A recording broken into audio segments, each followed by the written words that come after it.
वंदे मातरम, वंदे गोमातरम. मित्रांनो, आज आपण एक असा व्हिडिओ बनवणार आहोत की बऱ्याचशा शेतकऱ्यांचे म्हणणे आहे की गो आधारित शेती किंवा नैसर्गिक शेती यामध्ये रिझल्ट मिळत नाहीत. त्यामध्ये आपण खूप मोठ्या चुका अशा करतो की कोणती निविष्ठा कशासोबत घेतल्यामुळे त्याचे रिझल्ट मिळत नाहीत किंवा त्याचं विरुद्ध रिॲक्शन होते. तर आपण इथं आज तेच बघणार आहोत की आज आपल्यापाशी 8 प्रकारच्या निविष्ठा आहेत.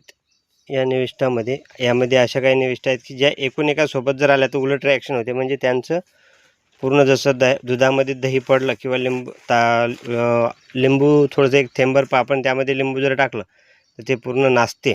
अशा पद्धतीनं आपण इथं या सर्व निविष्ठांचा एक पाहणार आहोत की हिच्यासोबत आपल्याला कोणतं निविष्ठा घ्यावी किंवा न घ्यावी. आता आपण इथे बघणार आहोत. आता ही बघत असाल तुम्ही, बघा या पद्धतीने किती फास्टमध्ये हिचं रिॲक्शन सुरू झालं. हे पूर्णपणे फस उतू येत आहे. हे आता पूर्ण आपलं इथं फेल झालं. याचं कुठल्याही प्रकारचं तुम्हाला इथं रिझल्ट मिळणार नाही. पूर्ण जसं दूध नासलं त्या पद्धतीने नासून गेलं आहे. त्यामध्ये आपण पुन्हा आता दुसऱ्या निविष्ठेमध्ये आपण बघणार आहोत.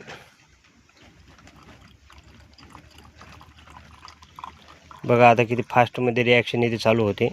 हे बघा आता इतकीच शिशी रिकामी ठेवून सुद्धा पूर्णपणे फेसानं भरून चालली ती.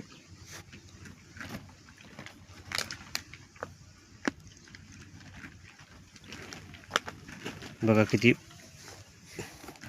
फास्टमध्ये उकळते. जसं की उकळत्या पाण्यात गरम पाण्यामध्ये आपण इथं ठेवलं त्या पद्धतीने आपण इथं कसं नियोजन करावं, कोणती निविष्ठा कशी घ्यावी.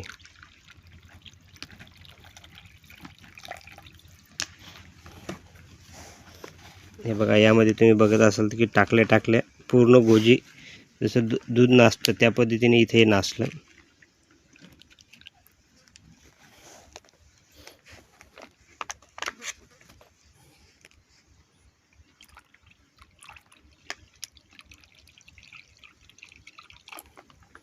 बघा याच्यामधले कुठल्याही पद्धती रिॲक्शन याच्यामध्ये झालेलं नाही. जसं आपण दोन्ही निविष्ठा सोबत ठेवल्या त्याच पद्धतीने याच्यात मिक्स झाल्या. परंतु ह्या बाकीच्या ज्या निविष्ठा आहेत ह्या कुठेतरी पूर्ण गोजीसारख्या झालेल्या आहेत.